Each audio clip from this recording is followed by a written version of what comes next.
warahmatullahi wabarakatuh. Alhamdulillah rabbil alamin.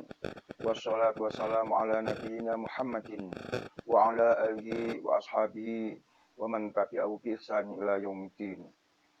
Para pemirsa yang dimuliakan oleh Allah, alhamdulillah dengan rahmatnya dan nikmatnya pada malam hari ini bisa melanjutkan pembelajaran kita tentang fikih ibadah yang penting sekali bagi kita untuk mengetahuinya adalah masalah wudhu. Wudhu merupakan suatu syarat daripada sahnya sholat.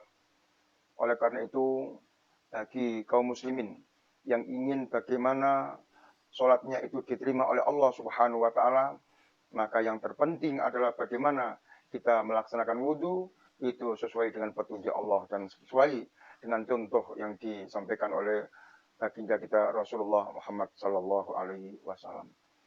Para pemirsa yang budiman, pada minggu yang lalu telah kami sampaikan tentang arkanul wudhu atau faraidul wudhu. Ini yang harus dijaga. Jangan sampai kita itu meninggalkan rukun-rukun ini. Sebab apabila rukun ini ditinggalkan, maka wudhu kita menjadi tidak sah dan mempunyai akibat sholat kita tidak diterima. Lah apa rukun wudhu yang harus kita lakukan? Yang pertama adalah niat. Jadi niat ini sangat penting. Sebagaimana sabda Rasulullah, innamal a'malu binniyah. Bahwa Allah Subhanahu wa Ta'ala melihat amalan ibadah seseorang itu adalah dari segi niatnya. Jadi wudhu pun harus ada niat. Nah, bagaimana cara niat? Tentunya fil qalbi adalah di hati. Kerenteke hati itu sudah termasuk niat. Oleh karena itu ulama ada yang mengatakan bahwa niat itu ketika kita membasuh tangan itu disertai dengan niat. Ada ulama yang mengatakan bahwa niat itu dimulai ketika kita membasuh anggota wudhu yang pertama. Rukun yang kedua adalah ghusl wajh, yaitu membasuh muka. Jadi muka kita semuanya harus terbasuh. Batas-batas muka adalah dari dagu sampai tempat tumbuhnya rambut kita. Itu namanya muka. Kemudian yang ketiga, ghusl yadain ilal mirfaqain, yaitu membasuh kedua tangan kita sampai siku-siku. Saya ingatkan kembali bahwa membasuh tangan itu adalah mulai dari jari-jari kita ke atas, bukan dari siku-siku ke jari-jari. Jadi kita mulai dari jari-jari, kemudian air kita siramkan ke atas sampai siku-siku. Kebanyakan orang itu yang penting membasuh tangan. Tidak tahu bagaimana tata cara, bagaimana memahami ayat Al-Quran. Karena di dalam Al-Quran jelas, wa aydiyakum ilal marafiq. Basuhlah kedua tanganmu sampai siku-siku.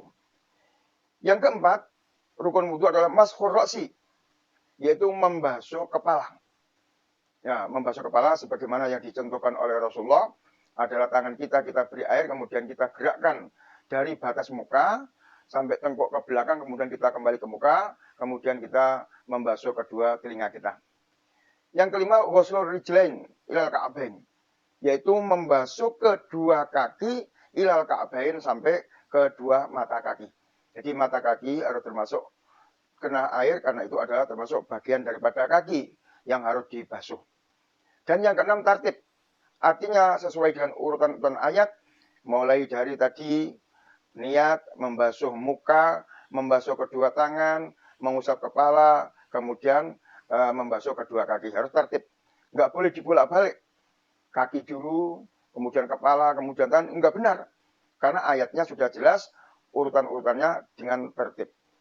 Kemudian yang ketujuh, al-muwalat atau al-faur. Artinya dari satu rukun ke rukun itu harus langsung. Tidak bisa dipisahkan dengan perbuatan-perbuatan yang tidak ada hubungannya dengan wudhu. Kecuali umpamanya kalau kita wudhu dengan menggunakan air sumur, pakai timba, satu timba nggak cukup, boleh kita menimba lagi untuk mencukupi anggota wudhu yang lain. Atau mungkin kita wudhu dengan memakai keran kemudian putus airnya, itu boleh kita mencari air yang lain atau menunggu. Itu kalau ada masalah. Selagi tidak ada masalah, maka wudhu itu harus berlangsung. mulai dari satu rukun ke rukun yang lain. Itulah yang harus kita perhatikan, rukun-rukun wudhu bagi kita yang ingin melaksanakan wudhu dengan benar. Setelah kita mengetahui faraidul wudhu atau arkanul wudhu, maka tidak kalah pentingnya adalah kita harus memahami, mengerti apa sajakah yang termasuk sunnah-sunnah wudhu. Walaupun kalau kita itu mengerjakan rukun-rukunnya saja sudah sah wudhu kita, tetapi lebih sempurna lagi manakala kita melakukan sunnah-sunnah Rasul. Amalan-amalan sunnah ini juga akan melengkapi amalan-amalan fardu atau rukunnya. Jadi jangan kita itu meremehkan dengan sunnah. Sebab begini, kalau orang itu terbiasa melakukan sunnah, maka secara otomatis orang itu sangat berat untuk meninggalkan yang arkan atau yang faraid. Satu contoh, kalau orang itu terbiasa melakukan sholat sunat, sholat qobliyah, sholat ba'diyah, sholat duha, atau sholat yang lain, maka dia itu sangat berat untuk meninggalkan sholat wajibnya. Begitu juga kalau ada orang itu terbiasa melaksanakan puasa sunnah itu menjadi kebiasaan, maka orang itu akan terjaga dan sangat berat sekali untuk meninggalkan puasa yang wajib. Demikian juga amal yang lain, kalau kita itu terbiasa melakukan infak, sedekah, maka untuk meninggalkan zakat itu sangat berat sekali. Demikian juga wudhu. Kalau amal-amal sunnah ini sering kita lakukan, sering kita amalkan, maka akan mempunyai dampak bahwa untuk meninggalkan yang wajib atau yang fardu itu sangat berat sekali. Oleh karena itu perlu kita mengetahui apa sajakah yang termasuk amalan-amalan sunat, di samping sebagai penyempurna amalan-amalan wajib, juga akan mempunyai pengaruh bahwa kita ini sangat memperhatikan kepada amalan-amalan sunnah. Sunnah wudhu yang pertama adalah tasmiyah, yaitu membaca Bismillahirrahmanirrahim. Jadi kalau orang itu mau wudhu, maka disunatkan untuk membaca Bismillahirrahmanirrahim. Ini juga berdasar kepada sabda Rasulullah, la wudhu'a liman lam yadhkur ismallah. Di sini dikatakan la wudhu'a. Ada ulama yang mengatakan la wudhu'a, tidak sah sholatnya bagi orang yang wudhu yang tidak menyebut nama Allah, tidak menyebut bismillah.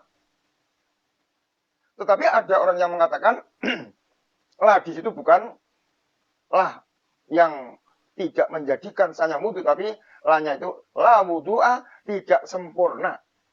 Wudhu seseorang yang ketika berwudhu lam yadhkur ismallah, tidak menyebut nama Allah. Nah inilah. Jadi la itu ada yang mengatakan bahwa tidak sah wudhunya bagi orang yang tidak membaca bismillah. Kemudian ada yang mengatakan tidak sempurna wudhu seseorang yang tidak membaca bismillah. Oleh karena itu ulama menyepakati dikelompokkan membaca bismillah itu bukan termasuk faraidul wudhu atau arkanul wudhu, tapi menjadi sunanul wudhu. Sunnah yang ketiga, ghusul kafaini salasan. Kita itu membasuh tangan. Ketika wudhu itu membasuh tangan salasan. Sekali saja cukup.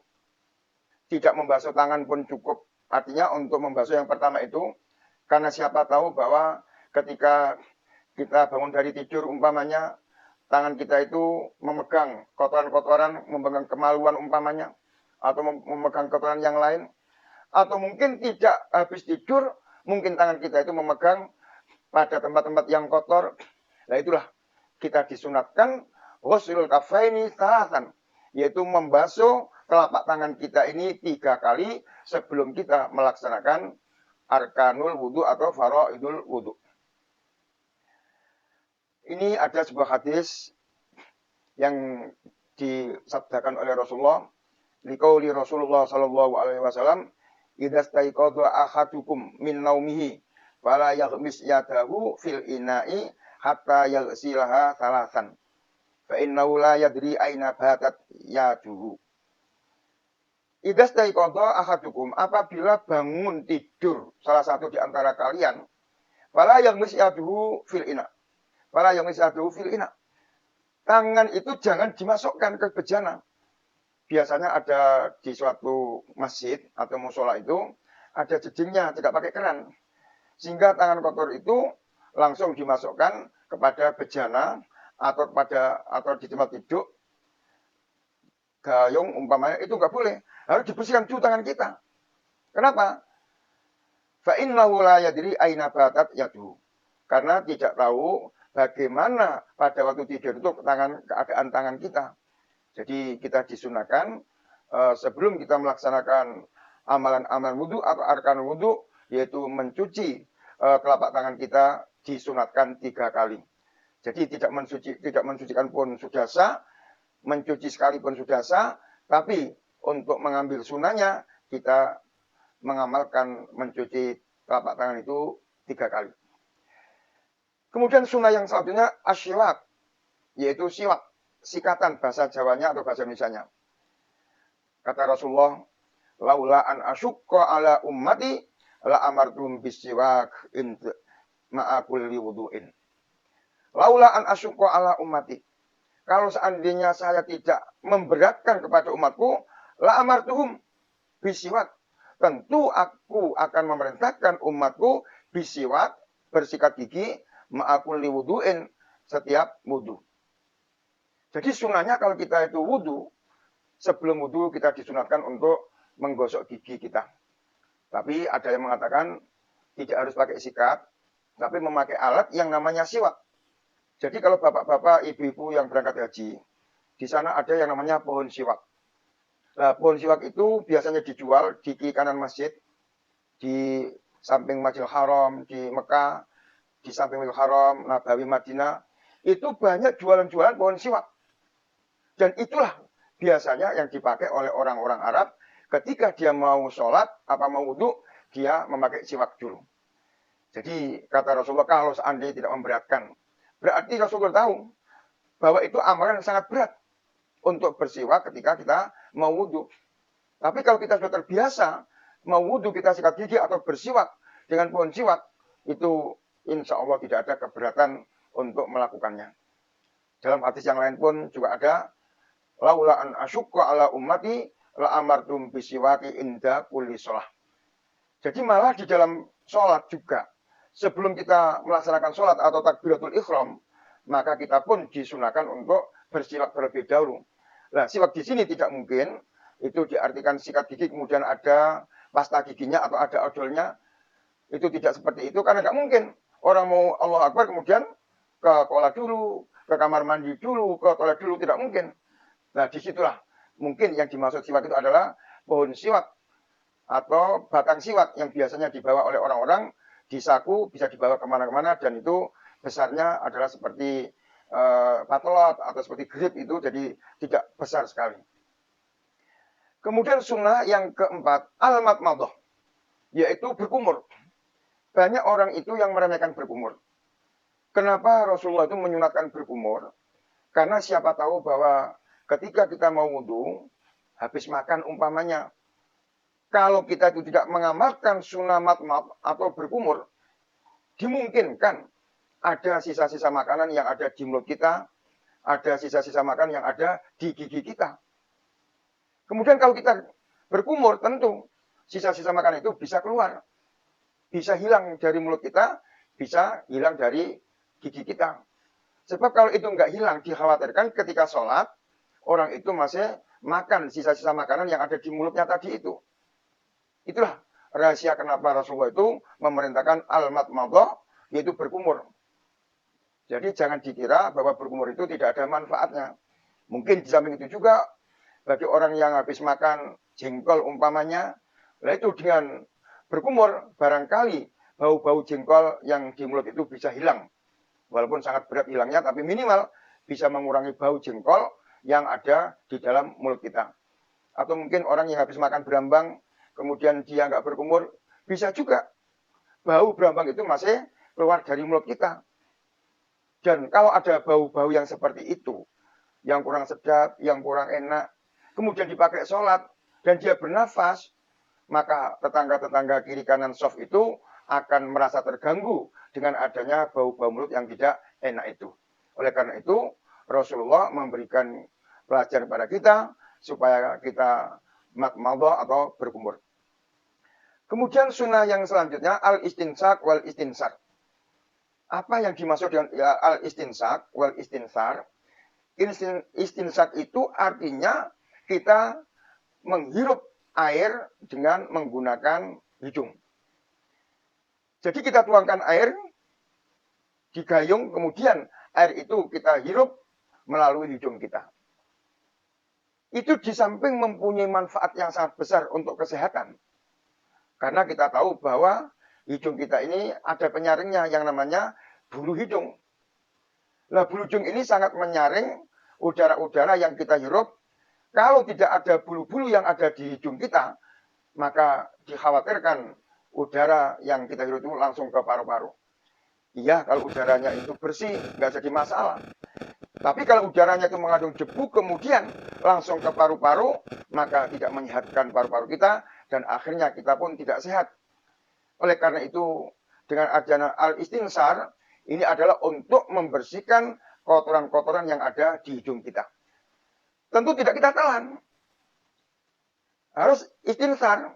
Jadi al-istinsak itu menghirup air ke dalam hidung, dan kita keluarkan kembali. Kita al-istinsarkan, kita keluarkan. Sebab kalau kita hirup terus, bisa-bisa air itu masuk ke dalam paru-paru kita. Dan itu malah tidak menyehatkan. Tapi dengan contoh yang diberikan oleh Rasulullah, bahwa kita itu ketika al-istinsyak, kemudian harus al-istinsar, yaitu mengeluarkannya. Jadi hidung kita setelah kita menghirup, kemudian kita keluarkan lagi, itu adalah sangat membantu kesehatan kita. Tetapi para pemirsa yang dimuliakan oleh Allah, bagaimana kalau kita itu dalam keadaan puasa? Apakah kita harus tetap melakukan istinsyak, yaitu menghirup air ke dalam hidung? Rasulullah bersabda, wa baligh fil istinsak illa antakuna shaiman. Artinya apa? Kalau kita tidak berpuasa, maka al-istinsak itu harus betul-betul sampai terasa hidung kita sakit. Itu namanya baligh fil istinsak. Jadi kalau orang itu sedang beristinsyak, harus sampai hidung kita sakit. Tetapi illa antakuna shaiman, kecuali puasa tidak usah istinsyak. Atau mungkin biasa-biasa saja, tidak teman-teman. Dikhawatirkan ada air yang masuk ke badan kita melalui hidung, dan itu adalah membatalkan puasa. Jadi sunnah yang nomor 5 al-istinsyak wal istinsar, ini harus betul-betul kita amalkan sebagai amalan sunnah dalam berwudu. Kemudian yang keenam, takhlilul lihyah, nyelani jenggot. Ya, kalau orang Indonesia mungkin jenggotnya tidak seberapa tebal. Tapi kalau orang-orang Arab atau orang-orang yang ada di Saudi Arabia, bisa orang Mesir, bisa orang Saudi, bisa orang Yaman. Jadi orang-orang Arab itu jenggotnya sangat tebal. Maka itu perlu disela-selani. Tetapi kalau orang Indonesia yang jenggotnya jarang, sedikit, tidak disela-selani pun tidak apa-apa. Tapi disela-selani pun boleh-boleh saja. Jadi takhlilul lihyah, ini ada termasuk amalan sunanul wudu. Kemudian yang ketujuh, al-ghuslu salasan. Yaitu membasuh anggota wudhu kita itu 3 kali. Membasuh muka 3 kali, membasuh tangan 3 kali, membasuh kaki 3 kali. Nah, ini yang dikatakan al-ghuslu salasan. Walaupun sekali saja sudah sah, tapi meninggalkan amalan wudhu itu disunahkan. Tapi perlu diperhatikan para pemirsa, ketika kita membasuh tangan, walaupun itu 3 kali, jangan sampai gini caranya. Kanan, kiri, 1 kali, kemudian kanan, kiri, 2 kali, kanan, kiri, 3 kali. Jangan seperti itu. Tangan kanan dulu dibasuh 3 kali, setelah 3 kali baru ganti yang kiri 3 kali. Saya masih sering melihat orang-orang yang melakukan wudhu membasuh tangan 3 kali itu caranya begitu. Kanan dulu, kemudian kiri, kemudian kanan lagi, kiri lagi, kemudian yang ketiga kanan lagi, enggak begitu. Tapi kanan diselesaikan 3 kali, baru yang kiri 3 kali. Demikian juga untuk membasuh kaki. Jangan kaki kanan, kiri, kanan, kiri, kanan, kiri. Tidak. Tapi kanan diselesaikan 3 kali. Setelah selesai 3 kali baru yang kiri 3 kali. Itulah yang dinamakan at-tasrif. Yaitu menegakkan anggota wudhu. Kemudian bagaimana kepala? Karena kepala itu sudah ditunjukkan oleh Rasulullah. Cara berwudhu sebagaimana saya sampaikan.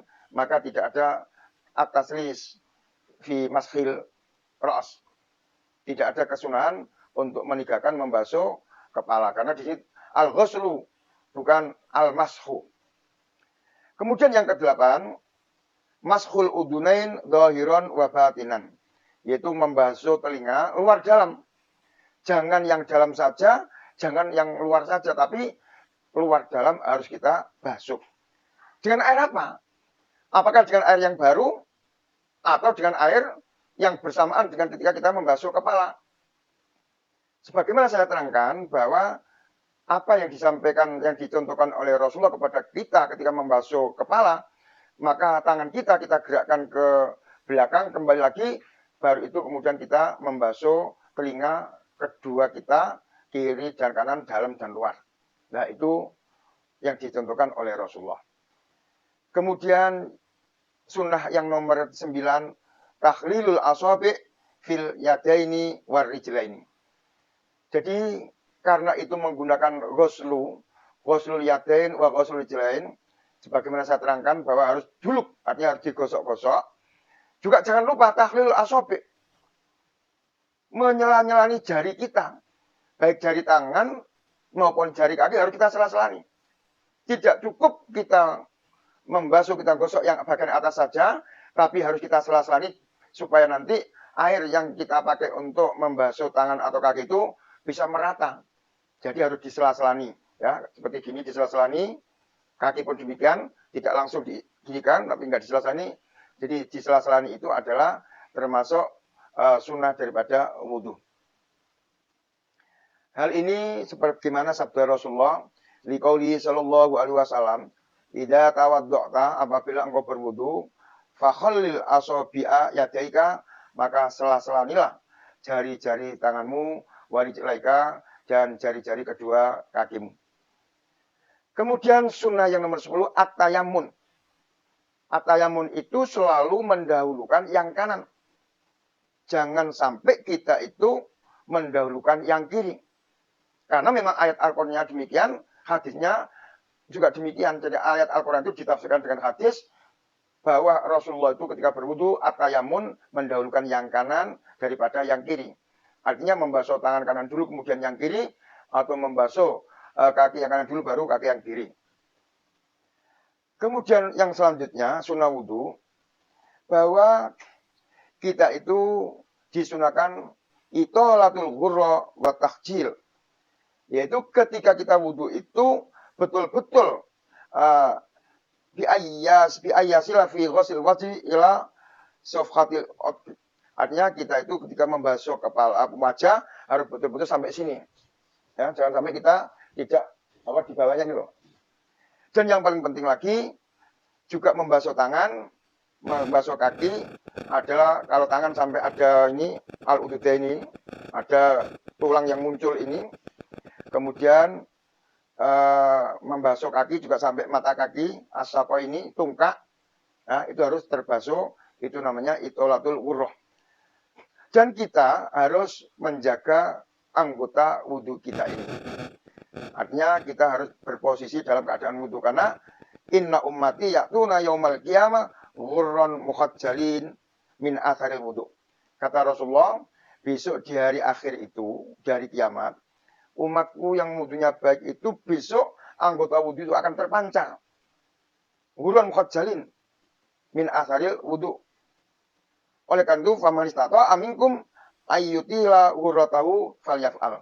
Maka barang siapa yang mampu untuk memperpanjang wudhunya, untuk menjaga wudhunya, maka kerjakanlah. Itu sunnah yang nomor 12. Kemudian sunnah yang nomor 11. Sekarang sunnah yang selanjutnya adalah ayyakula ba'dal wudhu, bahwa mengucapkan setelah wudhu itu dengan doa asyhadu alla ilaha illallah wahdahu la syarikalah wa asyhadu anna Muhammadan abduhu wa rasuluh. Allahumma ja'alni minat tawabin waj'alni minal mutatahhirin. Jadi kalau kita awali kegiatan wudhu kita dengan bismillah, maka di akhir wudhu kita disunahkan untuk mengucapkan doa asyhadu alla ilaha illallah wahdahu la syarikalah wa asyhadu anna Muhammadan abduhu wa rasuluh. Allahumma ja'alni minat tawabin waj'alni minal mutatahhirin. Inilah para pemirsa yang budiman yang dimuliakan oleh Allah, bahwa di samping kita melakukan arkanul wudhu atau faraidul wudhu, kita juga jangan sampai kita meremehkan kepada amalan-amalan sunnah. Walaupun sejatinya kalau kita itu mengamalkan rukun saja sudah sah wudhu kita, tapi rasanya tidak sempurna dan tidak cukup kalau kita itu tidak mengamalkan amalan-amalan sunnah. Satu contoh, umpamanya kita sholat, yang penting menutup aurat, memakai kaos pun boleh dalam sholat, tapi alangkah hinanya kita sholat tidak menghadap kepada Allah, kemudian kita berpakaian seperti itu. Sedangkan kalau kita menghadap kepada manusia saja, memakai jas, memakai baju yang bagus, yang baunya enak, tapi kenapa sebagian orang itu ada yang menghadap Allah, yang penting mencari sanya, tidak memperhatikan bagaimana yang namanya keindahan ketika kita menghadap kepada Allah Subhanahu wa Ta'ala. Ini pelajaran yang kita sampaikan pada malam hari ini, yaitu tentang masalah sunanul wudhu, sunnah-sunnah wudhu, dan insya Allah kita lanjutkan minggu depan, yaitu makruhnya wudhu.